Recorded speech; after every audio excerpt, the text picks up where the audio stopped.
DJ বাপি presentation ভাষা লয়া বনে নিতাই গুণমণি যাওয়া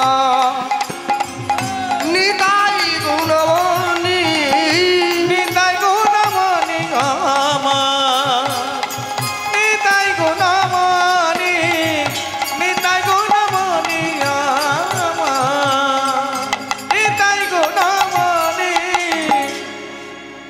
প্রেমের বন্যা লইয়া নিতাই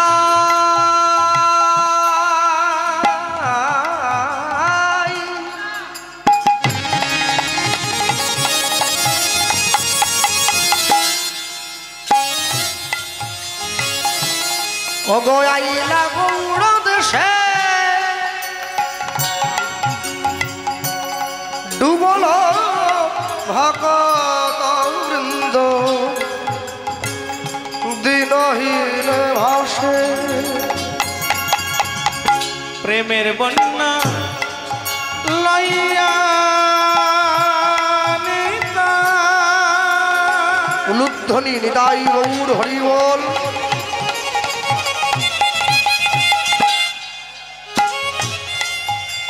অগয়াইল গৌর দেশে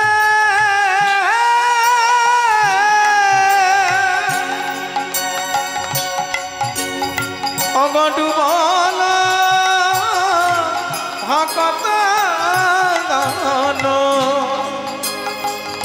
দিন দিন ভাসে দেখো ডুবল ভকত বৃন্দ দিনহীন ভাসে বলি ডুবল ভকত বৃন্দ দিন দিন ভাসে নিতাই গৌরমণি নিতাই গৌরমণি নিতাই গুণমণি গামা নিতাই গুণমণি নিতাই গুণমণি গামা নিতাই গুণমণি নিতাই গুণমণি গামা নিতাই গুণমণি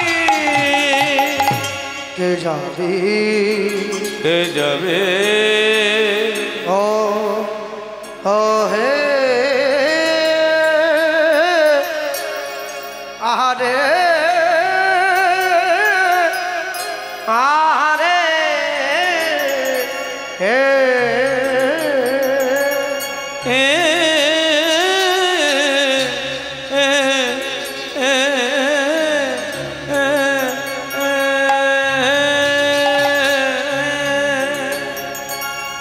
ওকে যাবি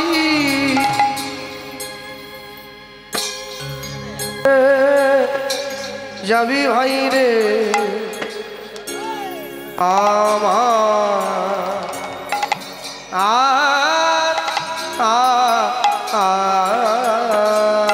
গো ভব সিন্ধু আহমদে মরি মরি মরি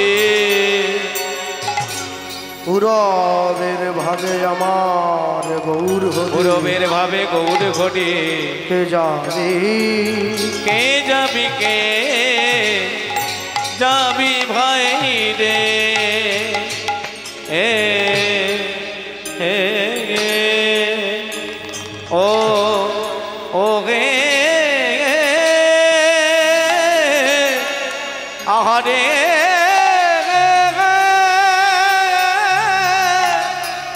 আহারে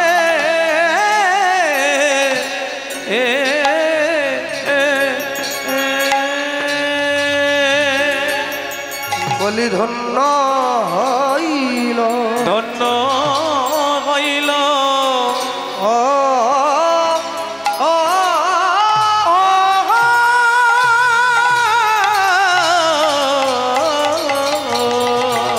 ধন্য হইল ও যো আহা মরি কে যা যাবি মরি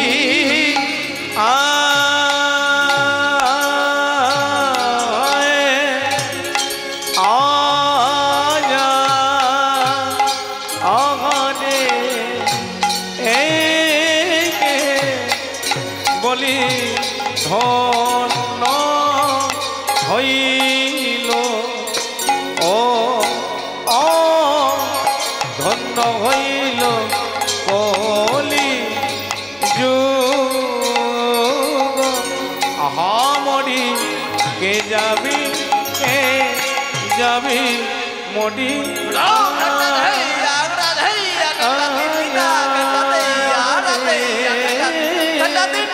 বলি ধন্য হইল মরি কে যাবি মরি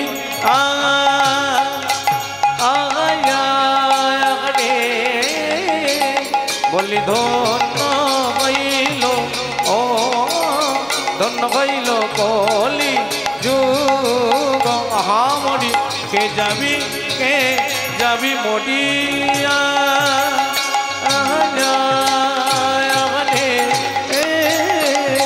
বলি ধন্য হইল ও ধন্য হইল কলি যুগ মরি কে যাবি মরিয়া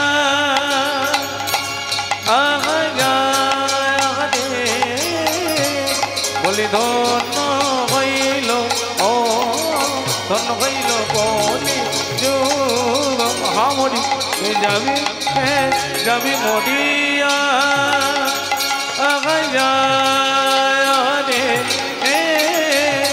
বলি ধন্য হইল ও ধন্য হইল কলি যুগ মরি কে যাবি মরিয়া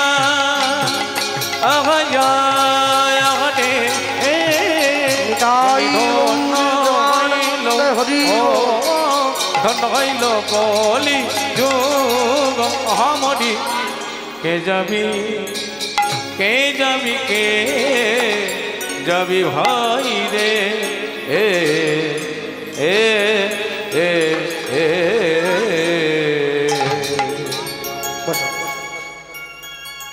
आनंद लीलामय विग्रहाय हे दिव्यच्छवि सुंदराय तस्मै महाप्रेम रसहृदाय चैतन्यचंद्राय नमो नमस्ते चैतन्य चंद्राय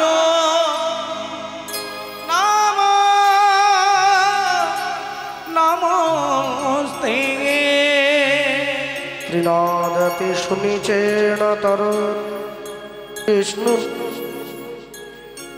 मानेन मानधेन कीर्तनीय सदा हरि कीर्तनीय सदा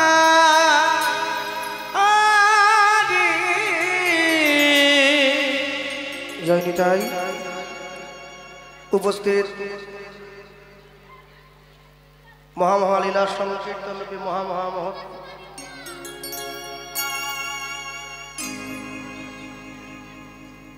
माइक छापी दिच्छे जाए क्षमा दे मा एक क्षमा दे 3 घंटा क्षमा कर उपस्थित निकटस्थ दूरगत अनाहुत आहूत निमंत्रित अनिमंत्रित श्रवण यंत्रेर माध्यमे श्रवणकारी जत भक्तमंडली भक्तिमती मायेरा आजकेर भक्त भगवान लीला गुणकथा श्रवण करार जन्य उपस्थित हयेछेन कीर्तन प्रारम्भे सकल श्रीचरणे शतकोटी दंडवत प्रणाम सारा विश्व ब्रह्मांडेर जत निष्ठावान वैष्णव निष्ठावान ब्राह्मण सकल श्रीचरणे शतकोटी दंडवत प्रणाम सारा विश्व ब्रह्मांडेर जत महामानव जारा साकारे निराकारे आमादेर माझे इतिउति अवस्थान करछेन সকল মহামানববর্গে শ্রীচরণে শতকোটি দণ্ডবত প্রণাম। মানুষকে সম্মান দিলে সেই সম্মান ঈশ্বরে মেলে, সর্বশাস্ত্রে তাহার প্রমাণ পাই। কবিচণ্ডী দাস যিনি উচ্চকণ্ঠে বলেছেন, তিনি সবার উপরে মানুষ সত্য দেখো, তাহার উপরে নাই। দাদা টোনটা কম করে বেসটা দিয়ে রাখো, টোন বেশি না। আজ থেকে 538 বৎসর পূর্বে কলিকালের মাটিতে শ্রীকৃষ্ণ চৈতন্য মহাপ্রভুর শুভ আবির্ভাব।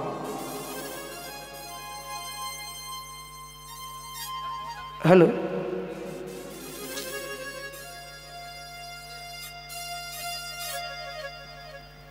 জয় নিতাই, জয় নিতাই।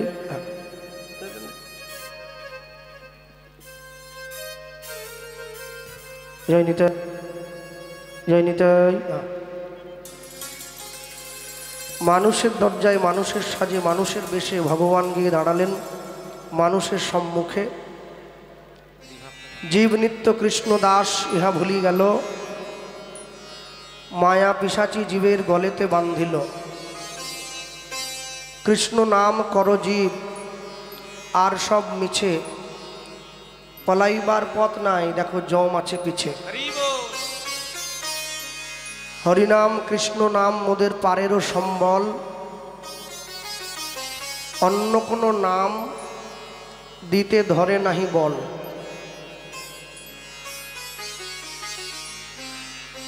রামকৃষ্ণ পরমহংসদেব একটা বিরাট বড় কথা বলেছিলেন গিরিশ ঘোষকে। বলেছিলেন, জানিস গিরিশ, মাঝে মাঝে মাকে গিয়ে প্রশ্ন করি। তাহলে কি প্রশ্ন? রামকৃষ্ণ পরমহংসদেব গিরিশকে বললেন, গর্ভে ছিলাম, যোগে ছিলাম, ঘুমে পড়ে খেলাম মাটি, দাত্রীতে কাটিল নারী, মায়ার বেড়ি কিসে কাটি। আমি মাতৃগর্ভের মধ্যে ছিলাম, তো বেশ কষ্ট হলেও ভালো ছিলাম। যখন পৃথিবীতে এসে পড়লাম, তখন কত মাটি খেয়েছি ছোটকালে। হ্যাঁ, এখন মায়ের নাড়ির সঙ্গে সন্তানের নাড়িটা বাঁধা, ওইটা দাত্রী এসে কেটে দিল, ধাত্রী মা এসে কেটে দিল। এখন মায়ার বেড়ি যে কিসে কাটবো, এই প্রশ্নের উত্তর খুঁজে বেড়াচ্ছে রামকৃষ্ণ পরমহংসদেব। মনে রাখবেন, মানুষ পয়সা দিয়ে অনেক বড় একটা বাড়ি তৈরি করে নিতে পারে, কিন্তু পয়সা দিয়ে কোনোদিনও শান্তি কিনতে পারবে না। পয়সা দিয়ে বাজার থেকে অনেক দামি একটা বই কেনা যায়, কিন্তু পয়সা দিয়ে কোনোদিনও বিদ্যা কিনতে পাওয়া যায় না। পয়সা দিয়ে বাজার থেকে অনেক দামি দামি খাট পালঙ্ক কিনে আনা যায়, কিন্তু ঘুম কোনোদিন কিনতে পাওয়া যাবে না। পয়সা দিয়ে অনেক দামি দামি সোনার গহনা কিনে গায়ে পরে নেওয়া যায়, কিন্তু পয়সা দিয়ে কোনোদিনও দৈহিক সৌন্দর্য কিনতে পাওয়া যায় না। পয়সা দিয়ে ভালো ভালো একটা অনেক দামি দামি ঘড়ি কিনে হাতে পরে যায়, কিন্তু সময় কোনোদিন কিনতে পাওয়া যাবে না। বলছে সোনার ঘড়ি টিক টিক টিক, যা কিছু হইতেছে সবই হইছে ঠিক, জীবন চলিয়া যায় নদীর স্রোতের প্রায়, যে ইহা না বুঝিল তারে ধিক শতধিক। আর সবার শেষে গিয়ে বললেন, পয়সা দিয়ে বাজার থেকে ভালো ভালো জামা কাপড় কিনে পরে ভালো মানুষ সাজার অভিনয় করা যেতে পারে, মনুষ্যত্ব কোনোদিন কেনা যায় না, ওটা অর্জন করে নিতে হয়। হরিবল হরিবল। একটা লোক কুয়োতে পড়ে গেছে, বাঁচার জন্যে ছটফট করছে। কুয়োর ওপর দিয়ে পাশ থেকে একটা রাস্তা আছে, আরেকটা লোক সেই রাস্তা দিয়ে হেঁটে যাচ্ছে। যে লোকটা নিচে পড়ে গেছে, ও হাত বাড়িয়ে ওপরের লোকটাকে ডাকছে, বন্ধু আমায় একটু বাঁচাও, আমি পড়ে গেছি। কেন তুমি কি শোনো নাই, আপনারে লয়ে বিব্রত রহিতে আসে নাই কেহ অবনী পরে, সকলের তরে সকলে আমরা, প্রত্যেকে আমরা পরের তরে। তাহলে তুমি যদি মানুষ হয়ে মানুষের বিপদে না দাঁড়াও, তাহলে তুমি কেমন মানুষ? হাতটা বাড়িয়ে দিয়েছে, আমায় একটু বাঁচাও। তখন ওপরের লোকটা বলছে, আমি যে তোমাকে বাঁচাবো, আমি যদি কুয়োতে নামি আমার কাপড় জামা তো ভিজে যাবে, আমি কি করব? বলছে কাপড় জামাটা খুলে রাখো কুয়োর ওপরে, কাপড় জামাটা খুলে রেখে তুমি কুয়োতে নামো, আমরা দুই বন্ধুতে তুমি আমাকে টেনে পাড়ে তোলো, আমরা দুজনে মিলে উঠি, তারপরে আলোচনা করব। যে লোকটা ওপরে ছিল ওই লোকটা যখনই এই নিচের মানুষটাকে বাঁচাবার জন্য নিজের কাপড় জামাগুলো খুলে কুয়োর সামনে রেখে নিচে নামতে গেল, নিচে পড়ে থাকা লোকটা হাত ধরে ওকে কুয়োতে টেনে নিয়েছে। এবারে ও যখন কুয়োতে পড়ে গেছে, ওর কাঁধে পা দিয়ে আগের পড়ে থাকা লোকটা কুয়োর বাইরে এসে গেছে। এবারে যে লোকটা উপরে ছিল সে তো কুয়োতে পড়ে গিয়ে বলছে, বন্ধু এবারে আমাকে টেনে তোল। বলে না, আর তুলবো না। বলে কেন? বলে আমার উদ্দেশ্য ছিল আমি বেঁচে থাকবো এই পর্যন্ত, আমি উঠবো এই পর্যন্ত, তুমি যাও। তখন ওই কুয়োতে পড়ে থাকা বলছে, লোকটা বলল, আমি যে তোকে বাঁচাবার জন্য ঝাঁপ দিলাম। বলে সেটা তোমার মূর্খতা। তাহলে তুই কি পরে যাবি? বলে কেন? তুমি যে কাপড় জামাটা খুলে আমাকে বাঁচাবার জন্য কুয়োতে নেমেছিলে, আমি তোমার কাপড় জামাটা পরে চলে যাব? এটা বলছে আর ওর কাপড় জামাটা পরছে। এটা কোনো দুই বন্ধুর গল্প নয়। যে লোকটা কুয়োতে পড়েছিল ওই লোকটা হচ্ছে সত্য। কুয়োর ওপর দিয়ে যে হেঁটে যাচ্ছিল তার নাম হচ্ছে মিথ্যা। সত্য বাঁচার জন্য মিথ্যাকে আশ্রয় করেছিল। মিথ্যা কি করলো? যখনই বাঁচার জন্য সত্য মিথ্যাকে বাঁচাবার জন্য কুয়োতে নামলো, মিথ্যা সত্যর কাঁধে পা দিয়ে কুয়োর বাইরে এসে পড়ল। এইবারে কুয়োর বাইরে এসে মিথ্যা দাঁড়িয়ে পড়েছে, সত্যটা কুয়োতে পড়ে আছে। সত্য কুয়োর নিচ থেকে মিথ্যাকে প্রশ্ন করছে, তুই তাহলে কি করে যাবি? বলে কেন? তোর যে কাপড় জামাগুলো কুয়োর বাইরে রাখা আছে আমি ওইগুলো পরে চলে যাব। সত্যের পোশাক পরে মিথ্যা সমাজে ঘুরে বেড়াচ্ছে। সত্যের কাপড় জড়ানো মিথ্যা, যা মানুষে গ্রহণ করে নিচ্ছে, কিন্তু বুঝতে পারছে না আদতে মিথ্যাটাকে গ্রহণ করছে। হ্যাঁ, মনে রাখবেন, আজ পর্যন্ত ছোলা সিদ্ধ খেয়ে কারো পেট খারাপ হয়েছে বলে আমি শুনি নাই, কিন্তু চপ পেঁয়াজি ঘুগনি খেয়ে পেট খারাপ হয়েছে এরকম বহু লোক দেখা যায়। কিন্তু আশ্চর্য কি জানেন? ছোলা সিদ্ধটা কেউ কেনে না, ছোলা ভাজানোটা কেউ কেনে না, চপ পেঁয়াজির দোকানে লম্বা লাইন পড়ে। তাহলে কথা হলো, মদ যদি 1 লক্ষ টাকাও দাম হয়, দুধ যদি 20 টাকাও দাম হয়, তাহলে আপনারা কি বলবেন? দুধের থেকে মদটা ভালো? হতে পারে না। তাহলে দুধের সঙ্গে মদের একটা বেসিক ডিফারেন্স আছে। দুধের সঙ্গে মদের তফাৎ কি না? দুধের সঙ্গে মদের সব থেকে বড় তফাৎ হলো, দুধ 10 টাকা কিলো হোক, ওটা সবার সামনে বসে খাওয়া যায়। আর মদ যদি 1 লক্ষ টাকাও দাম হয়, ওটা বাঁশ বনে গিয়ে সবার আড়ালে খেতে হয়। এটাই হচ্ছে দুধের সঙ্গে মদের তফাৎ। খারাপটা যতই ভালো ভালো পোশাক পরুক না কেন, ওটা যে খারাপ মানুষ জানে।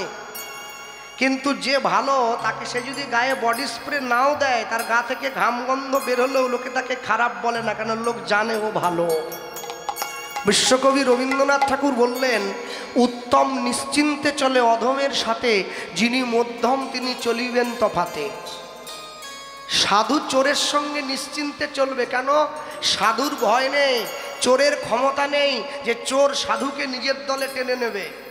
কিন্তু যিনি মধ্যম, তাকে চলতে হবে তফাতে, কেন? মধ্যম ব্যক্তি চোরের সঙ্গে বেশি দিন ঘুরলে ওর মনোভাব চোরের মতো হলেও হয়ে যেতে পারে। কি এই যে 2020-21 সালে করোনা এসেছিল, আপনারা দেখেননি? সরকারের পক্ষ থেকে একটা বাণী, একটা কথা বারবার ছন্দে ছন্দে মিলিয়ে প্রচার করা হয়েছিল। আমাদের গ্রামেও গিয়েছে, পশ্চিম মেদিনীপুরে প্রচারের জন্য। কি বলে? গরিব পেল ত্রাণ, যে বড় লোক দিল, গরিব নিল ত্রাণ, আর মধ্যবিত্তরা শুধু সাবান দিয়ে হাত ধুয়ে যান। হ্যাঁ, আমার বাড়িতে এসে পঞ্চায়েত থেকে বলছে, এই হাত ধো, দিনে 20 বার করে হাত ধুবি। আমি হাত ধুয়ে কি করব? হাতটা ধুয়ে কি করব? মানে কেন? খাবি, খাবার তো নাই, কীর্তন বন্ধ, হরিনাম বন্ধ, রোজগার বন্ধ, বাড়ির বাইরে বেরোনো বন্ধ, হাত ধুয়ে কি ঘরে বসে থাকবো? শুধু শুধু হাত ধুয়ে কি হবে? যদি খাবার থাকতো তাহলে হাত ধুয়ে লাভ ছিল, খাবারই তো নাই। তা খাবার না তো শুধু সাবান দিয়ে হাত দিয়ে আঙুল চুলবো? হ্যাঁ, তার থেকে করোনা হয়ে মরে যায় সে ভালো। যাক, তো বলে একটা চুকেছে, হ্যাঁ, পরিবার বাড়ির লোক আর বোঝা বলতে পারছে বলে একটা আপদ গেছে, ভালো হয়েছে, যাক চলে গেছে, যাক। যার বাড়িতে থাকার জায়গা নেই, একটা ছোট ঝুপড়ি ঘর, তার বাড়িতে 5 জন সদস্য, একটার করোনা হলে তাকে নাকি আলাদা রুমে রাখতে হবে। তাহলে একটা লোক যদি আলাদা ঘরে থাকে, বাকি লোকগুলো কি বাড়ির বাইরে গিয়ে ঘুমোবে? তা তো সম্ভব না, কেন বাড়ির বাইরে বেরোনো নিষেধ, লকডাউন চলছে। মনে রাখবেন, আমরা এত বড় অন্যায় করেছিলাম, আমরা এত বড় পাপ কর্ম করেছি, মা দুর্গা, মা গঙ্গা পর্যন্ত আমাদের কাছ থেকে মুখ ফিরিয়ে নিয়েছে। যে মা গঙ্গার জলে স্নান করে হাত ধুয়ে মানুষের দেহ পবিত্র হয়, অন্তর শুদ্ধ হয়, মা গঙ্গা পর্যন্ত মুখ ফিরিয়ে নিল। আমরা গঙ্গার জলে পর্যন্ত হাত দিতে পারি নাই, আমাদেরকে স্যানিটাইজার দিয়ে হাত পরিষ্কার করতে হয়েছে। তাহলে কথা হলো, মানুষ যখন নিজের জীবনের অন্যায়ের বোঝা বাড়াতে থাকবে, মানুষ কিন্তু পিছন দিকে ঘুরে তাকায় না। মানুষ যদি পিছন দিকে ঘুরে না তাকায়, তাহলে তার জীবনের বিপদ অবশ্যম্ভাবী। হ্যাঁ, ভগবানকে সবাই ভালোবেসেছে, যে ভগবানকে ভালোবাসে না সেও হরিনাম নিল, যে ভগবানকে ভালোবাসে সেও হরিনাম নিল। আস্তে, কিন্তু আশ্চর্যের বিষয় কি, যে ভগবানকে ভালোবেসে হরিনাম নিল, তার জীবনের আনন্দের সীমাটা উতরে চলে গেল। যে ভগবানকে ভালোবাসলো না, তার জীবনে দুঃখ নেমে এলো। কে যাবি ভাই ভবসিন্ধু পার। তাহলে একটা নদী পেরোবার জন্য একটা নৌকোর দরকার হয়, যে নৌকোর নাবিক নৌকোতে বসিয়ে নদী পার করে। তাহলে কলিযুগের মানুষ এই জগতের সব নদীগুলো পেরিয়ে গেলেও একটা নদী বাকি আছে, যে যাচ্ছে ভবসিন্ধুর ঘাট, যেটা জীবনের সর্বশ্রেষ্ঠ নদী। যে নদীর ঘাটে গিয়ে আমাকে দাঁড়াতে হবে, যে নদীর ঘাটে গিয়ে দাঁড়ালে তবে আমি পার হতে পারবো। আর আমি যখন ভবসিন্ধুর ঘাটে গিয়ে দাঁড়ালাম, আমি ভবসিন্ধুর ঘাটে গিয়ে দাঁড়িয়ে দেখছি আমি ইহজগতে নদী পেরোবার জন্য বহু টাকা সঞ্চয় করেছি, কিন্তু ভবসিন্ধুর ঘাটটা পার হওয়ার জন্য আমার জীবনে আমি কিছুই সঞ্চয় করতে পারি নাই। ভারত আর অস্ট্রেলিয়া যেদিনকে বিশ্বকাপ ক্রিকেটে ফাইনাল খেললো, সেদিন আমাদের গান ছিল মথুরাপুর। আমার ইচ্ছা ছিল ভারতটা জিতবে। আহা হা হা হা হা। ও, রাস্তার পাশে টিভি লাগিয়ে দিয়ে মানুষে কত আনন্দ, আরেকটা মার হাততালি দিচ্ছে, কত আনন্দ করছে। আর সেদিনকে আমাদের কীর্তনের শ্রোতা হয় নাই, শখানেক শ্রোতা। কেন, আমি ফাইনাল খেলাও না হতেই পারে। হ্যাঁ, আমার চলেনি বলে কি কারো চলেনি নাকি? আমি পেটের দায়ে, সবাই কি দায় আসবে নাকি? হ্যাঁ, শ্রোতা নাই। কিন্তু রাত্রি 1টা-1:30টার সময় আমি যখন আসর থেকে এলাম, আমি বাসায় এসে মোবাইল চালিয়ে যখন খেলার সংবাদটা দেখছি, দেখি ভারত নাকি গোহারান হেরে গেছে। আর লোকে সে কত বাজে কথা বলছে, আহা হা হা। হ্যাঁ, আমার মা পর্যন্ত বলতে ছাড়েনি, বলে আমাদের পাড়া সুনীলকে পাঠিয়ে দিলে ওর থেকে ভালো ব্যাট করতো। আমি রাত্রেবেলা খাওয়া দাওয়া করে মায়ের কাছে গিয়ে মায়ের হাতটা ধরে বলছি, মা, ভারতের হয়ে যে 11 জন খেলোয়াড় খেলতে গিয়েছে, তারা যে ভারতবর্ষের মানুষকে একটা বিরাট বড় শিক্ষা দিয়েছে, তুমি কি দেখেছো? মা বলছে, তোর আবার সব কিছুতে শিক্ষা। আমি বলি, সব শিক্ষা কি বইয়ে লেখা থাকে নাকি? জগৎ থেকে কিছু শিখবে না?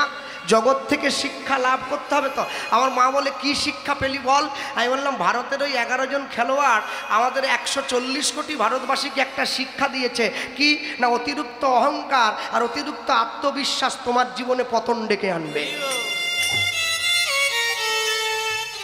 তুমি এক এক করে 10টা খেলায় জিতে গিয়েছিলে, তুমি জানো আমি জীবনের শেষ খেলাটাও জিতে যাব। তুমি একবারও ভেবে দেখোনি তোমার বিপক্ষে যে দলটা খেলতে এসেছে, সেও বাকি দলগুলোকে হারিয়ে তারপরে খেলতে এসেছে, তাকে তুমি হালকাভাবে নিয়ে নিয়েছো। এ তো সামান্য ক্রিকেট খেলা।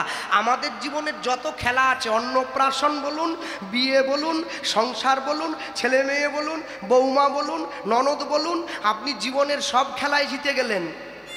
জীবনের ফাইনাল খেলা হচ্ছে মৃত্যু। আপনার বিপক্ষে যে খেলতে দাঁড়াবে, তার কাছে আমাকে হারতেই হবে, যে তার কোনো জায়গা নেই। ও ঠিক নিয়ে যাবে। গায়ে কাদা মাগলে জম ছাড়ে নাকি? ও ঠিক নিয়ে চলে যাবে। ও যখন এসে সময় যখন হবে, ও ঠিক নিয়ে চলে যাবে। কিন্তু আশ্চর্য কি, মৃত্যুর কাছে আমি হেরে যাব, এটা ঠিক। তাহলে মৃত্যুর কাছে আমি যদি হারি, আমি কাপুরুষের মতো হারবো কেন? আমি বীর পুরুষের মতো মাথা উঁচু করে মৃত্যুর সামনে গিয়ে দাঁড়াবো, যে আমি জীবনে এমন কোনো কর্ম করিনি যার জন্য তোমার কাছে আমাকে মাথা নত করে চলে যেতে হবে। আমি এমন কোনো খারাপ কর্ম করি নাই। পূর্ব মেদিনীপুরে তমলুক বলে একটা বিখ্যাত জায়গা আছে, পূর্ব মেদিনীপুরে। তমলুক বাজারের মোড়ে মানিকতলা বাস স্ট্যান্ডে একটা বয়স্ক ঠাকুমার ছবি স্ট্যাচু করে বাঁধানো আছে। আমি ছোটোকালে আমার বাবাকে বলেছিলাম, এত দামি দামি নায়ক নায়িকারা ঘুরে বেড়াচ্ছে, কারোর ছবি না দিয়ে একটা বুড়ির ছবি কেন? হ্যাঁ, এই হাতে শাঁখ নিয়ে আর দেশের জাতীয় পতাকাটা এইভাবে সামনের দিকে তুলে নিই, এইরকম একটা বুড়ির ছবি। বাবা, আমার বাবা বলে, আসতে বলো, লোকে তোমাকে দেশদ্রোহী বলবে। তাহলে কেন? বলে, মনে রাখবে যাদেরকে তুমি টিভির পর্দায় নায়ক নায়িকা বলে দেখো বাবা, এগুলো সব নকল, আসল নায়িকা তো এই যে সামনে দাঁড়িয়ে আছে। কে? মাতঙ্গিনী হাজরা। দেশের হয়ে ইংরেজদের 6টা গুলি বুকে খেয়েছে, দেশের পতাকা মাটিতে পড়তে দেয়নি, তার ছবি তো আগে থাকবে, অন্য কারো ছবি থাকবে নাকি? তেলের শিশির ভাঙলো বলে কুকুর পরে রাগ করো, তোমরা যেসব বুড়ো খোকা ভারত ভেঙে ভাগ করো, তার বেলা কর্মচারী যদি চায়ের কাপ ভেঙে দেয়, মাইনে থেকে 50 টাকা মালিক কেটে নেয়, বলে তুই কাপ ভাঙলি। মালিক যদি চায়ের কাপ ভেঙে দেয়, বলে কোম্পানিটা খারাপ, ভালো তৈরি করতে পারে নাই। মনে রাখবেন, সারা জীবন যারা গরিব হয়েছে, যারা মানুষের কাছে শোষিত হয়েছে, যত বিচার তাদের উপরে হয়েছে। বড় লোকদের জন্য আইন খুব ছোট, আইনের দুটো চোখ কালো কাপড়ে বাঁধা। কেন জানেন? আইন কিছু দেখতে পায় না, প্রমাণ করার জন্যে যে আইন সবার জন্যে সমান। সমান তখনই হবে যেদিন ভারতবর্ষের মাটিতে মাসে 1 লক্ষ টাকা রোজগার করে যে, আর প্রত্যেক দিন 100 টাকা রোজগার করে যে, দুটো বাবার ছেলে একই স্কুলে পড়তে যাবে, আইন সেদিন সমান হবে, তার আগে হবে না। যে মাসে 1 লক্ষ টাকা রোজগার করে তার ছেলে পড়ে 3 লাখ টাকা দামি স্কুলে, আর যে 100 টাকা রোজগার করে তার ছেলে পড়তে যায় 50 টাকা দামি স্কুলে। তাহলে চিন্তা করো, শিক্ষার তফাৎটা জীবনের শুরুতেই করে দেওয়া হলো। খরগোশ আর কচ্ছপ তো বড় চালাক। খরগোশ বলে, তুই কি আমার সঙ্গে ছুটতে পারবি? কচ্ছপ বলে, আমি তো ধীর গতিতে যাই। খরগোশ বলে, আমি তো জোরে দৌড়াই। আচ্ছা, মায়েরা যারা বসে আছেন, বাবারা, শিক্ষিত সমাজ যারা, আচ্ছা বলুন, খরগোশ যদি এত দৌড়ায়, খরগোশ কতদিন বাঁচে আর কচ্ছপ কতদিন বাঁচে?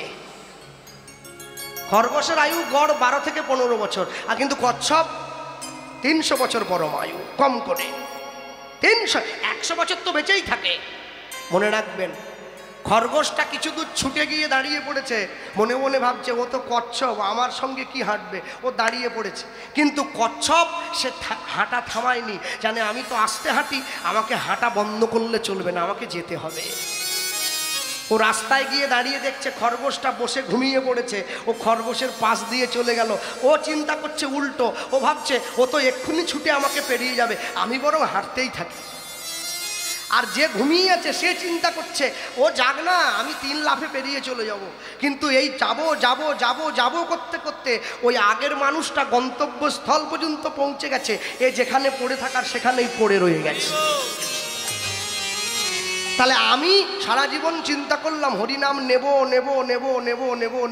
এই চিন্তা করতে করতে আমার জীবনে মৃত্যু ঘণ্টা বেজে গেল, নেওয়ার হলো না। কিন্তু যে বোঝার 4 বছরের ছোট ছেলে হিন্দি শনি চ্যানেলে গান গাইতে এসেছে, ভাগবত দাস ব্রহ্মচারী, সে হরিনাম নিয়ে নিয়েছে, মানুষের দরজায় দাঁড়িয়ে বলল, হাই হ্যালো ছাড়ো, হরে কৃষ্ণ বলো। 4 বছরের ছেলে হরে কৃষ্ণ বলে, আর 80 বছরের বয়স্ক বুড়ো সে পাড়ার মোড়ে বসে তাস খেলে। সে কি জানে? নেব বলতে বলতে জীবন চলে গেল, আর নেব বলতে বলতে জীবন কেটে গেল। যে নদী হারায়ে স্রোত চলিতে না পারে, সহস্র শৈবাল ধাম বাঁধিয়াছি তারে। যে জাতি জীবন হারা অচল অসার, পদে পদে বাঁধে তারে জীর্ণ লোকাচার। মনে রাখবেন, জীবন প্রদীপের তেল বড় অল্প, একটু একটু করে তেলটা ফুরিয়ে যাচ্ছে। তাহলে আমি সময় থাকতে এখনো যদি তার নাম না নেই, তাহলে নেব আর কবে? ভক্তমণ্ডলী মায়েরা, বৈষ্ণব মহাজন লিখছেন যে চৈতন্যের ঘাটে পার হতে গেলে মানুষের কোনো পয়সা লাগবে না, কোনো দান দক্ষিণার প্রয়োজন হবে না, তবে একটা জিনিস সঙ্গে রাখতে হবে। ওই লিখে দিচ্ছেন, ও গো আমার চৈতন্যের ঘাটে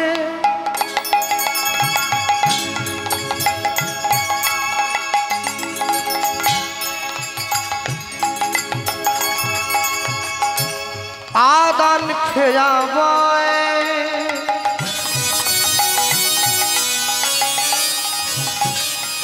জড় অন্ধ আতুর সব অনায়াসে পার হয়।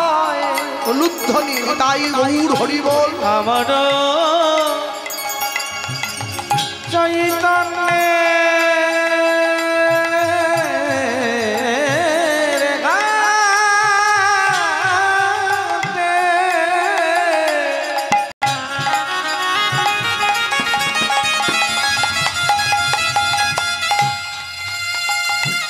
অগয়াদান কেয়াবা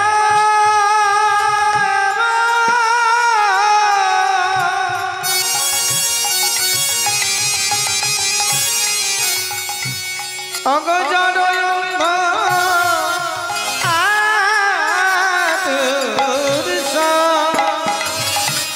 অনায়াসে পার হয় আমার চৈতন্যের ঘাটে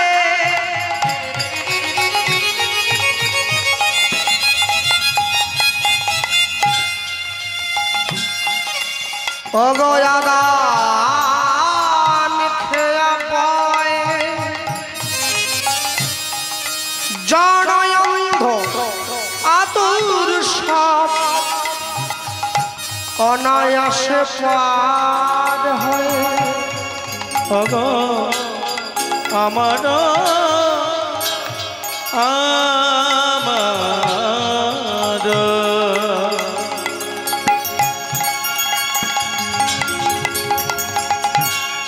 চৈতন্যের ঘাটে ছুটে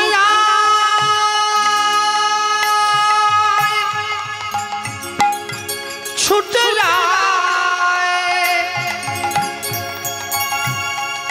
গৌর ডাকে ছুটে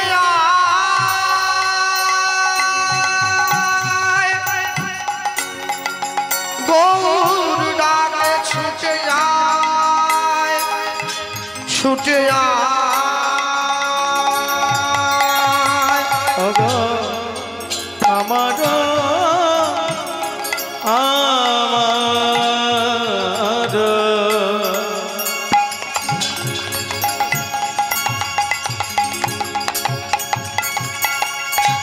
আমার চয় কানে কাতে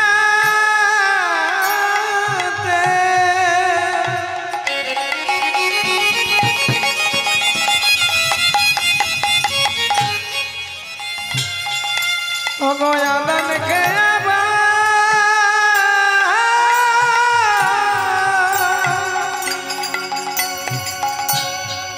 জড়য়ন্ধ আতুরস অনায়াসে পার হয় বলি জনয়ন্ধ আদর সব অনায়াসে পার হয়। অগজড়য়ন্ধ আতুরস অনায়াসে পার হয় সে যে লয়ে হরি নামের তরি সে যে লয়ে হরি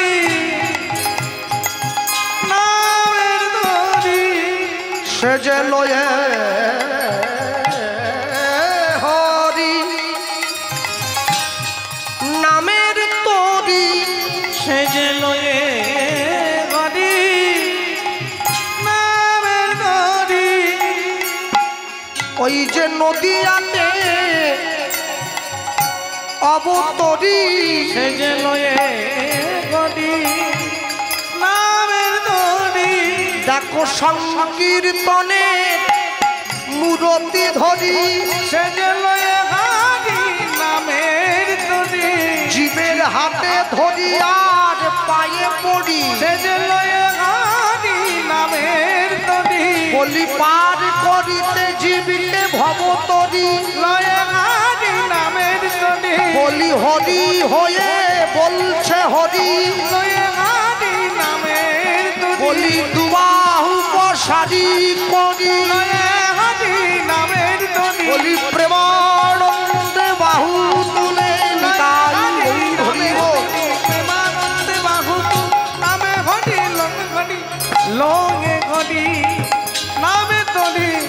ভবজনয়ন্ধ আতুরিস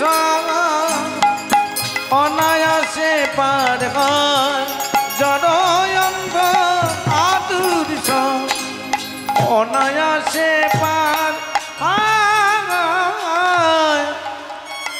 যে ভগবানকে ভালোবাসে ভগবান তাকেও নাম দিয়েছে, যে ভগবানকে ভালোবাসে না ভগবান তাকেও নাম দিয়েছে। তবে আশ্চর্য কি, যার হরিনাম সংকীর্তন গ্রহণের ইচ্ছে ছিল সে 10 কিলোমিটার দূর থেকে সাইকেল চালিয়ে চলে এলো, আর যার হরিনাম সংকীর্তন গ্রহণের ইচ্ছে ছিল না সে বাড়িতে বসে জানলা দরজা বন্ধ করে টিভিতে হিন্দি গান চালিয়ে দিল। তাহলে আপনাকে সবার আগে নির্বাচন করতে হবে হরিনাম সংকীর্তন গ্রহণের ইচ্ছে কতখানি আছে। হ্যাঁ, আমি আমার গুরুদেবকে প্রশ্ন করেছিলাম, আমার গুরুবাড়ি হচ্ছে নবদ্বীপ। আমি জিজ্ঞাসা করেছিলাম যে বাবা, বলে বলো, জগতে তো নকলে ভরে গেছে, আসলটা চিনব কি করে? কার কাছে গিয়ে হরিনাম নেব, কার কাছে গিয়ে হরিনাম শুনব? আমার গুরুদেব খুব মিষ্টি করে আমায় উত্তর দিলেন, তুই যে নকলটাকে বলছিস জগতে নকল ভরে গেছে, নকল ভরে গেছে, একবার বিচার করে দেখবি। আমি কি ঠান্ডা মাথায় ভেবে দেখবি? আমি বলুন, আসল ছিল বলে কিন্তু নকলটা বাজারে এসেছে রে। 500 টাকার 2 নম্বরই নোটটা তখনই মার্কেটে এসেছে যখন 500 টাকার আসল নোটটা বাজারে আছে, তবেই তো এসেছে। শুদ্ধ ভক্ত ছিল বলে তবে নকলটা এসেছে, যদি শুদ্ধ ভক্ত না থাকতো নকল কোনোদিন আসতো না। তাহলে আমি বললাম তাহলে আসলটাকে চিনব কি করে? তারপরে আমাকে বললেন মিষ্টির দরকার না মিষ্টির দোকানদারকে দরকার, জয়নগরের মোয়াটা দরকার না জয়নগরটা দরকার? কারণ জয়নগরের তো বহু দাম, আমার কিডনি বিক্রি করলেও হবে না, কিন্তু মোয়া আমি একটা কিনে খেতে পারি 15 টাকা পিস। তাহলে মিষ্টির দোকানদারের সঙ্গে তোমার দরকার নেই, তুমি ওর মেয়ের সঙ্গে তোমার ছেলের বিয়ে দেবে না। তুমি দেখো দোকানদার যে মিষ্টিটা বিক্রি করছে মিষ্টিটা ঠিকঠাক আছে কিনা। তুমি আগে দেখবে মানুষের দরজায় ঘুরে। কি সবসময় মনে রাখবেন, ভগবান যখন মানুষের দরজায় এসে দাঁড়িয়েছে, কলিযুগের মানুষ এত বড় সৌভাগ্যবান। আমরা সত্য ত্রেতা দাপর 3টে যুগে ভক্ত ভগবানের দরজায় ছুটে গেছে, কলিযুগের মানুষ এত সৌভাগ্যবান যে ভগবান ভক্তের দরজায় ছুটে গেছে। কে সব থেকে বড় আশ্চর্য কি, এরা বৃন্দাবনে গিয়েছেন, ব্রজধাম দর্শনে গিয়েছেন, গেলে দেখবেন বৃন্দাবনে কিন্তু ক্ষমা হয় না, নবদ্বীপে ক্ষমা হয়। 2টো ধামেই আমার যাতায়াত আছে, নবদ্বীপ বৃন্দাবন। কিন্তু আমি খুব সূক্ষ্মভাবে বিচার করলাম, নবদ্বীপে ক্ষমা হয়, বৃন্দাবনে ক্ষমা হয় না। যদি বলেন বাবা তুমি একথা বলছো কেন, তাকিয়ে দেখুন ভগবান কৃষ্ণ বৃন্দাবনে রয়েছেন, যতগুলো অসুর ভগবানকে মারতে গেছে কেউ কিন্তু প্রাণ নিয়ে ফিরে আসতে পারেনি। অগাসুর, বকাসুর, পুতনা সব ভগবান সবাইকে মেরে নিজের চরণে জায়গা দিয়েছে। এবারে চিন্তা করুন, নবদ্বীপে যতগুলো দুষ্ট লোক ভগবানকে বিড়ম্বনা দিয়েছে কাউকে কিন্তু ভগবান মারেনি। চপল গোপাল বধ নয়, চপল গোপাল উদ্ধার। আমি তো মাঝে মাঝে ভয় পাই, আমার আগে অগ্রবর্তী কীর্তনিয়া যে গাইছিল চপল গোপাল বোধহয় গাইছিল না, চপল গোপাল, হ্যাঁ ও চপল গোপাল, আমি কৃষ্ণ গোপাল, ভয় একটা ছিলই, বুঝলেন না। তবে আমি ছাগল খাই না, আর ছাগলের মুন্ডু আমি ঝুলাই না, অসুবিধে নেই। তারপরে ভয়টা কেটে গেছে যে না ঠিক আছে, ও ওর মতো গাইছে, ভালো। তা আমি বলতে গিয়ে একটা কথা বলবো, জগাই মাধাই বধ নয়, জগাই মাধাই উদ্ধার। মলয় চাঁদ কাজী বধ নয়, মলয় চাঁদ কাজী উদ্ধার। বধ আর উদ্ধার মানে কি? বধ মানে হলো ভগবানকে যে ভালোবাসে না, ভগবান তাকে মেরে নিজের চরণে জায়গা দিয়েছে। উদ্ধার মানে কি? ভগবানকে যে ভালোবাসে না এটা ভগবান জানার পরেও তাকে বুকে জড়িয়ে ধরেছে। এই যে মায়েরা বসে আছো, যারা প্রত্যেক দিন বাড়িতে রান্না করো নিজের ছেলে মেয়ে স্ত্রী পুত্র পরিবারকে খাওয়ানোর জন্য, আচ্ছা তোমরা আমাকে বলতে পারো যত ভালোই রান্না তোমরা করো, তোমার পরিবারের লোকজন কি প্রত্যেক দিন তোমার রান্নার প্রশংসা করে? একটা ভুল বের করবেই। আর যদি বাড়ির বাবুর মাথা গরম থাকে তাহলে তো ও সব ভুল, সব ভুল। চাটনিতে চিনি হয়নি, একবারে নুনে পোড়া।